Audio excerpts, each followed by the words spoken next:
Hello everyone, how are you all. Welcome to ID infusion by Triumph Academy. आज हम करने वाले हैं आपका unit number 4 of the book corporate governance. ठीक है, आज ये यूनिट 1 2 3 4 1 2 3 आपका कंप्लीट हो चुका है। यूनिट नंबर 4 है। इसके बाद वाली वीडियो यूनिट नंबर 5 की होने वाली है। तो बिना किसी देरी के आज की वीडियो को हम करते हैं स्टार्ट। यूनिट 4 जिसका नाम है corporate governance regulatory framework in India. जैसे कि हमने देखा पिछली वीडियोस के अंदर यूनिट 3 तक दुनिया भर में कितने सारे स्कैम्स हो चुके थे, इंडिया के अंदर कितने सारे स्कैम हो चुके थे और क्या नाम है बाहर भी बहुत सारे स्कैम हो चुके थे। तो फिर उसको ठीक करने के लिए कॉर्पोरेट गवर्नेंस लाई गई सब जगह और उसके लिए रेगुलेटरी फ्रेमवर्क्स दुनिया भर के अंदर बनाया गया। दुनिया भर के अंदर हमने कुछ देशों का हमने पहले तीसरे यूनिट के अंदर देख चुके हैं। अब जो हम इस चैप्टर के अंदर देखने वाले हैं वो सिर्फ हम देखने वाले हैं इंडिया का, कि इंडिया के अंदर क्या क्या कॉर्पोरेट गवर्नेंस के रेगुलेटरी फ्रेमवर्क बनाया गया है। तो सबसे पहले इसके अंदर जो आपका टॉपिक आता है वो आता है कुमार मंगलम बिरला कमेटी। ये बनाई गई थी 1999 के अंदर। तो अब पढ़ते हैं इसके बारे में कि क्यों बनाई गई, इसके अंदर क्या चीज़ थी। तो Y was it formed. SEBI यानी कि security and exchange board of India, जिसका नाम आप क्लास 11 से सुनते हुए आ रहे हैं, फॉर्म दिस कमेटी इन 1999। तो सेबी ने ही ये कमेटी बनाई थी 1999 के अंदर। इसका मेन एम क्या था, to make Indian companies more responsible, कि इंडियन कंपनीज ज़्यादा से ज़्यादा रिस्पॉन्सिबल हों, ट्रांसपेरेंट हों और फेयर हों इन्वेस्टर्स के साथ। ये इस कमेटी का मेन एम था। ठीक है, और इसने क्या क्या सजेशन दिए इसने बोर्ड ऑफ डायरेक्टर्स के बारे में क्या क्या सजेशन दिया, सबसे पहले वो देखते हैं। Half of the board should be non executive. इसने बोला कंपनी के अंदर जितने भी बोर्ड ऑफ डायरेक्टर हैं उनमें से आधे क्या होने चाहिए, नॉन एग्जीक्यूटिव। वो डेली बिजनेस के अंदर कंपनी के इंक्लूड नहीं होने चाहिए। तो जितने भी कंपनी के अंदर डायरेक्टर हैं उसका 50% या फिर हाफ क्या होने चाहिए आपके नॉन एग्जीक्यूटिव। और सेकंड क्या है, if the chairman of the company is from management, कि अगर चेयरमैन जो है कंपनी का वो मैनेजमेंट का ही इंसान है, than half of the board should be independent director. तो बोर्ड ऑफ डायरेक्टर जो होने चाहिए हाफ, वो क्या होने चाहिए, इंडिपेंडेंट डायरेक्टर्स होना चाहिए, जो कि कंपनी से किसी भी तरीके से रिलेटेड नहीं होते। वो डायरेक्टर क्या कहलाए जाते हैं आपके इंडिपेंडेंट। अगर चेयरमैन उसी कंपनी के मैनेजमेंट का हिस्सा है तो आधे बोर्ड ऑफ डायरेक्टर क्या होंगे, इंडिपेंडेंट डायरेक्टर्स। तो ये तो बताया कुमार मंगलम बिरला कमेटी ने बोर्ड ऑफ डायरेक्टर के बारे में। अब जो अगली नई चीज़ बताई थी वो बताई थी ऑडिट कमेटी के बारे में। इस ऑडिट कमेटी के बारे में इसने क्या बोला कि कंपनी के अंदर ऑडिट कमेटी होनी चाहिए जिसके अंदर कम से कम कितने मेंबर होने चाहिए, 3 मेंबर्स होने चाहिए। और 3 में से मेजॉरिटी क्या होनी चाहिए, इंडिपेंडेंट डायरेक्टर मेजॉरिटी, यानी कि 2/3 मेजॉरिटी। तो यही हो गई ना, या तो क्या होने चाहिए, अगर 3 लोग हैं तो जिसके अंदर से मेजॉरिटी क्या होनी चाहिए, इंडिपेंडेंट डायरेक्टर। ठीक है, और 1% शुड नो फाइनेंस वेल, और उनके अंदर से कम एक को तो फाइनेंस के बारे में बहुत अच्छी नॉलेज हो ही हो। तो ये तो बताया उन्होंने ऑडिट कमेटी के बारे में। बोर्ड ऑफ डायरेक्टर के बारे में हमने ऊपर पढ़ लिया। और डिस्क्लोजर इसने क्या दिया, company should regularly inform share holder about financial performance, की जितनी भी कंपनीज़ हैं वो अपने शेयर होल्डर को रेगुलरली इन्फॉर्मेशन देंगी। किस बारे में इन्फॉर्मेशन देंगी, अपनी फाइनेंशियल परफॉर्मेंस के बारे में, कि वो कितना कमा रही हैं, कितना उनको लॉस हुआ, कितना उनके एक्सपेंसेस जा रहे हैं, वो सारी इन्फॉर्मेशन अपने शेयर होल्डर्स को टाइम टू टाइम कंपनीज देती रहेंगी। Annual report should include a section where a management explain business performance, और जो एनुअल रिपोर्ट कंपनी रिलीज़ करती हैं साल के एंड के अंदर, उसके अंदर एक सेक्शन होगा जिसके अंदर मैनेजमेंट बताएगी, क्या बताएगी, कि हमारे बिज़नेस ने किस तरीके से परफॉर्म करा इस साल। तो जो भी आपकी एनुअल रिपोर्ट होगी कंपनी की, उसके लास्ट के अंदर ये सब चीज़ें लिखी हुई होनी चाहिए। ये सब क्यों हुआ, क्योंकि दुनिया के अंदर बहुत सारे स्कैम्स हो रहे थे। उन स्कैम से बचने के लिए ये कॉर्पोरेट गवर्नेंस के रेगुलेटरी फ्रेमवर्क इंडिया के अंदर लाया गया। ये कुमार मंगलम बिरला कमेटी जो बनी थी उसने ये सब चीज़ें लागू करी इंडिया के अंदर। और इन्वेस्टर के प्रोटेक्शन के लिए इन्होंने क्या किया, make sure investor know the truth about company की, मतलब हर इन्वेस्टर को उस कंपनी के बारे में पूरी की पूरी सच्चाई पता होनी चाहिए। अगर अच्छी कंपनी है उसके बारे में पूरी सच्चाई, बुरी कंपनी है उसके बारे में भी पूरी सच्चाई पता होनी चाहिए। A proper system to handle complaint, और एक पूरा प्रॉपर सिस्टम होना चाहिए कंपनीज़ के अंदर कि अगर इन्वेस्टर्स की जो भी कंप्लेंट्स आ रही हैं इन्वेस्टर की साइड से, उनको प्रॉपरली सुना जाए, उन पर काम किया जाए, उन पर ध्यान दिया जाए। ठीक है, अब आगे चलते हैं। जब ये कमेटी बन चुकी थी और ये लागू हो गई तो इसका रिज़ल्ट क्या हुआ? This committee suggestion become a part of clause 49। तो हमारे पास कॉन्स्टिट्यूशन है उसके अंदर क्लॉज 49 था लिस्टिंग एग्रीमेंट का, ठीक है ना। उसका ये क्या बन गया, एक हिस्सा बन गया है ये, जो कुमार मंगलम बिरला कमेटी की सजेशन थी। ये कंपनी लॉ के अंदर ये क्लॉज 49 बन गया हमारा, ठीक है ना। It was the first major step in improving corporate governance in India. India के अंदर ये पहली ही चीज़ थी जो कॉर्पोरेट गवर्नेंस को इम्प्रूव करने के लिए बनाई गई। ये पहला स्टेप था जो कि इंडिया के अंदर लिया गया। इससे पहले और इंडिया के अंदर कोई स्टेप नहीं लिया गया था, ठीक है। अब जो सेकंड कमेटी आती है वो आती है NR नारायण मूर्ति कमेटी, ठीक है। NR नारायण मूर्ति कमेटी जो बनाई गई थी वो बनाई गई थी आपकी 2005 के अंदर। उसके 6 साल बाद बनाई गई थी। जो ऊपर हम कमेटी के बारे में पढ़कर आ चुके हैं उसके 6 साल बाद, यानी 1999 के 6 साल बाद।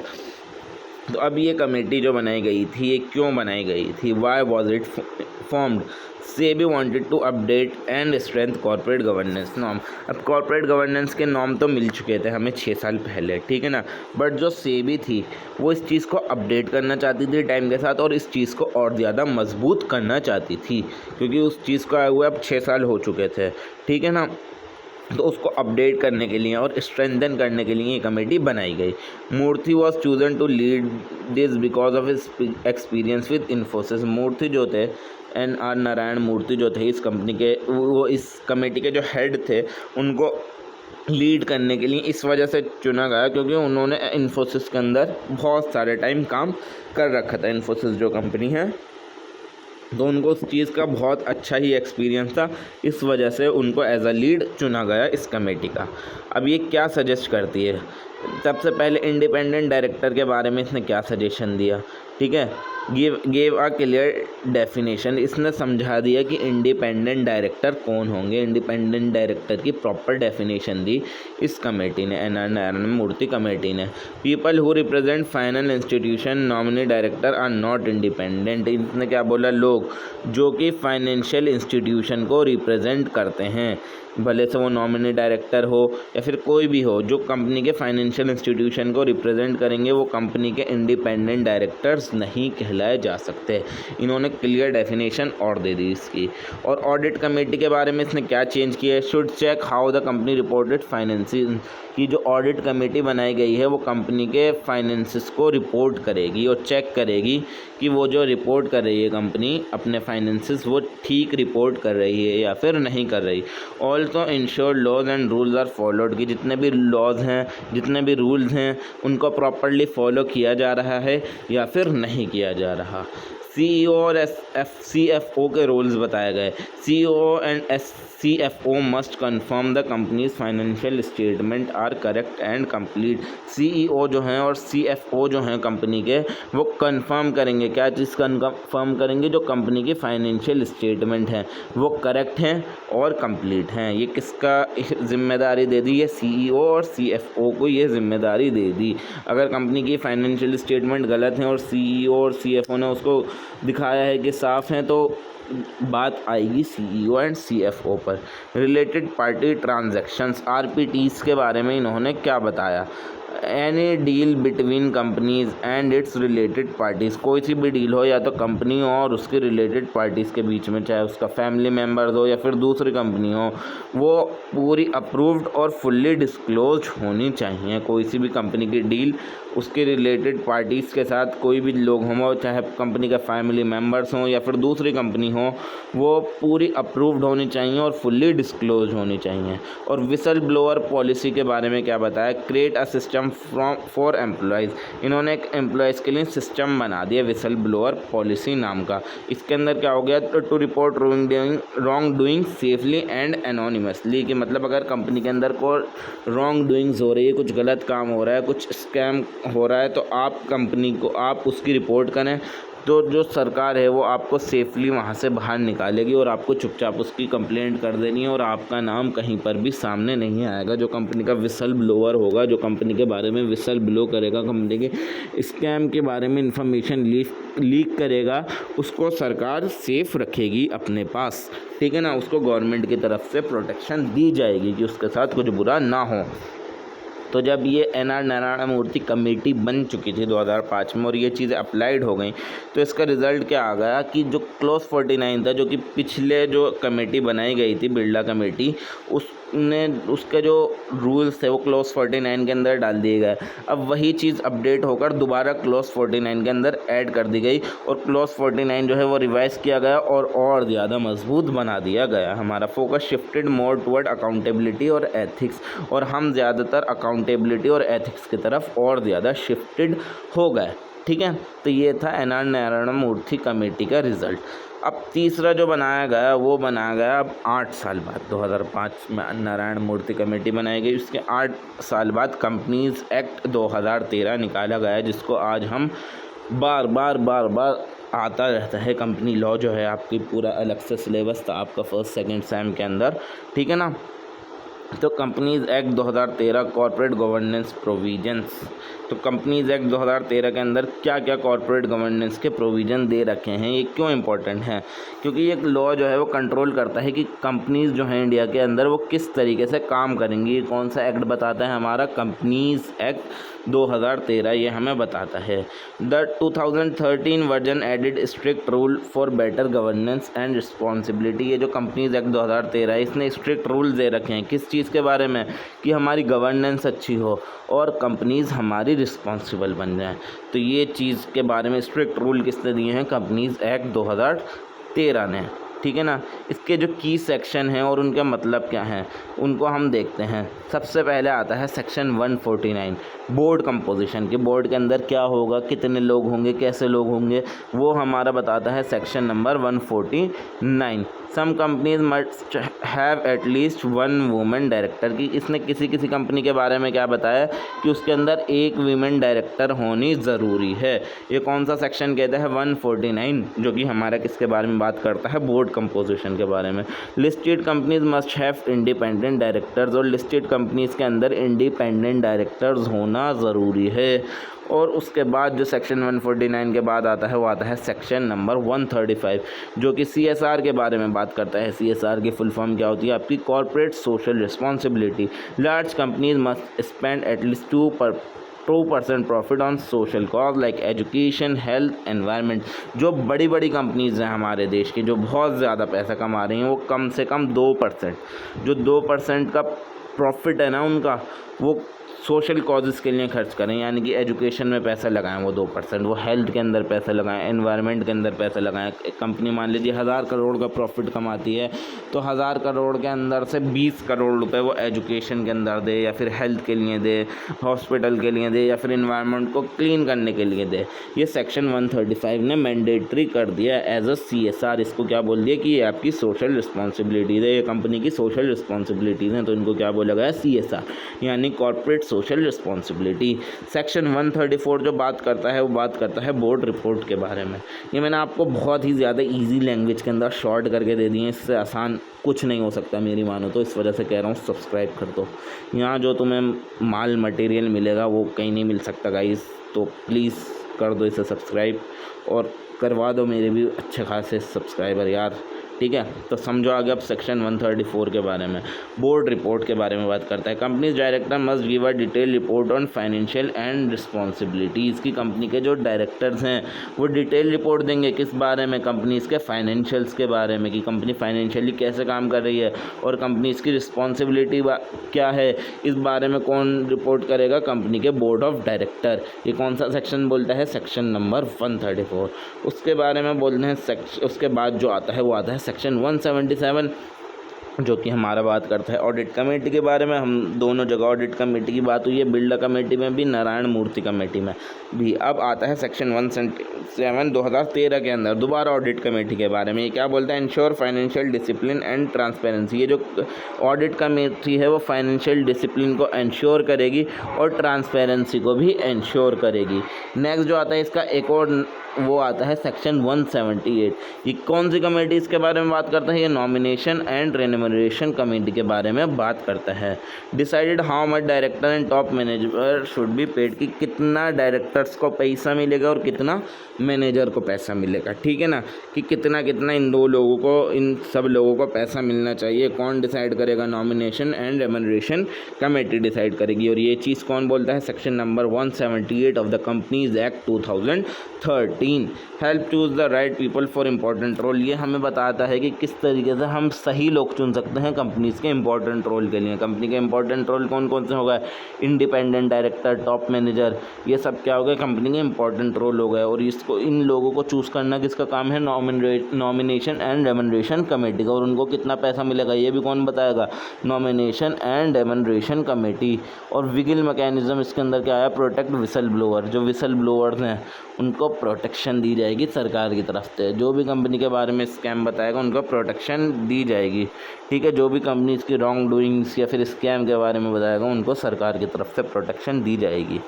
ठीक है, इसका रिजल्ट क्या हुआ? Indian companies became more accountable, कि इंडियन कंपनीज और ज़्यादा अकाउंटेबल हो गई, डाइवर्स हो गई और सोशली रिस्पॉन्सिबल हो गई। तो आज की वीडियो मुझे लग रहा है लंबी होने वाली है थोड़ी सी, तो जल्दी जल्दी अब आज का एक और टॉपिक है, आई थिंक ये लास्ट है, इसको जल्दी जल्दी ख़त्म करते हैं।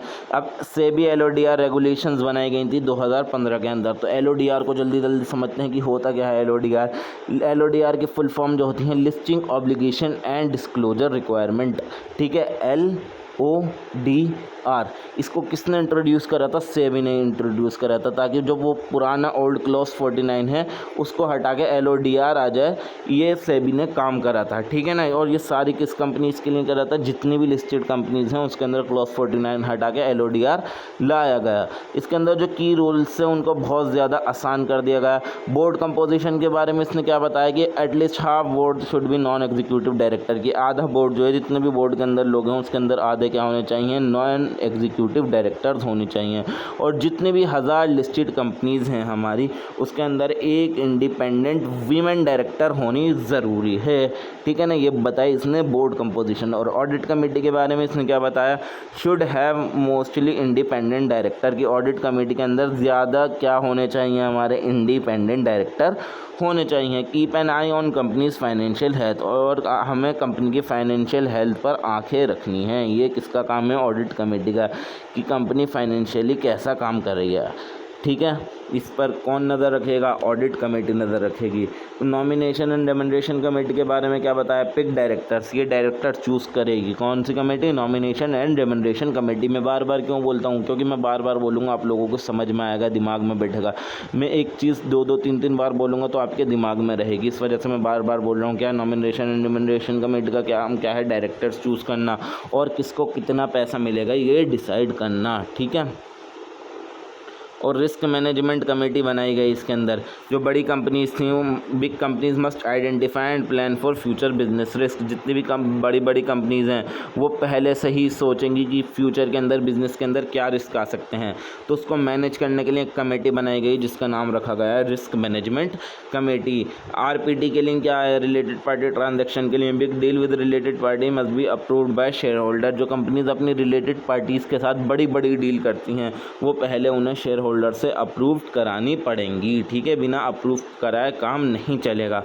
और disclosure, company must quickly tell SEBI and stock exchange about any major decision और चेंज। अगर कंपनी कोई भी बड़ा डिसीजन लेती है या फिर कुछ चेंज करती है अपनी कंपनी के अंदर तो वो सेबी को फ़ौरन बताएगी कि भाई हमने ऐसा काम करा है, या फिर स्टॉक एक्सचेंज को फ़ौरन बताएगी क्या हमने ये काम करा है, बिल्कुल अभी करा है। अगर वो ऐसा नहीं बताती तो ये पनिशेबल ऑफेंस होगा।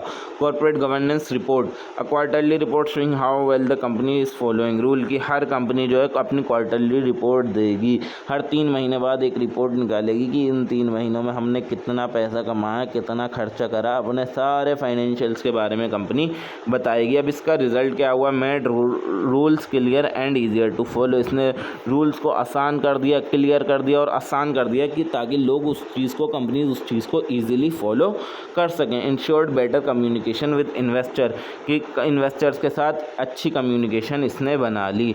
अब लास्ट जो आती है, एक और बची है, जल्दी जल्दी करते हैं, बहुत ज़्यादा लंबी वीडियो हो रही है। उदय कोटक कमेटी, ये कब बनाई गई, 2 साल बाद 2017 के अंदर बनाई गई। और ये क्यों बनाई गई, SEBI wanted to bring global best practices to Indian companies, की जितनी भी दुनिया के अंदर बेस्ट प्रैक्टिसेस की जा रही हैं कॉर्पोरेट गवर्नेंस से लेकर, वो इंडियन कंपनीज़ के अंदर भी लाई जाएँ, इस वजह से ये कमेटी बनाई गई। तो उदय कोटक जी जो थे, उन्होंने इस कमेटी को हेड करा और इसने क्या सजेशन दिया कि minimum 6 director on every board, की हर बोर्ड के अंदर 6 डायरेक्टर होने ज़रूरी हैं, जिसके अंदर से एक वुमेन इंडिपेंडेंट डायरेक्टर होनी ज़रूरी है हर 1000 कंपनीज़ के लिए। और independent director should make at least 50% of the board, और इंडिपेंडेंट डायरेक्टर कितने होने चाहिए, कम से कम 50%, यानी आधे होने चाहिए। अगर चेयरमैन इंडिपेंडेंट नहीं है, अगर चेयरमैन इंडिपेंडेंट नहीं है तो इंडिपेंडेंट डायरेक्टर कितने होंगे कंपनी के अंदर, आधे होंगे। ठीक है ना, ध्यान से समझिएगा इस बात को दोबारा से, अगर आपको समझ में नहीं आई। अगर चेयरमैन इंडिपेंडेंट नहीं है, अगर वो मैनेजमेंट का हिस्सा है, तो इंडिपेंडेंट डायरेक्टर कितने होंगे, 50%।